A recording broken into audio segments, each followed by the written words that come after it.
కళ్ళు రెండు రక్షింపబడాలంటే కళ్ళకి ప్రమాదం జరగకూడదనుకుంటే ప్రతిరోజు ఏమో ఏ రోజున ఏ ప్రమాదం వస్తుందో ఎవరికి తెలుసు. పుష్పశరా అన్న పేరు ఒక్కసారి పలికితే రెండు కళ్ళు రక్షింపబడతాయి.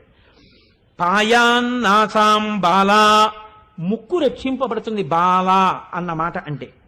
శుభగా దంతాశ్చ, శుభగా అన్న మాట అంటే దంతములు రక్షింపబడతాయి. సుందరీ జిహ్వాం, నాలుక రక్షింపబడుతుంది, తప్పుడు మాటలు మాట్లాడడం, విశేషంగా జిహ్వ కోసం తినడం తగ్గించుకుంటాడు. సుందరి సుందరి సుందరి అన్న మాట వాడితే.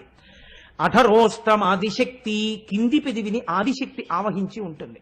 అంటే ఈ పెదవికి పెదవి తగిలినప్పుడే కొన్ని అక్షరాలు వస్తుంటాయి. అలా రక్షించేటట్టుగా అమ్మవారు కింది పెదవిని రక్షించాలంటే ఆదిశక్తి అనాలి. చక్రేశీ పాతుమే చిరంచిబుకం, గడ్డం రక్షింపబడాలంటే అమ్మవారిని చక్రేశి అని పిలవాలి. కళ్ళు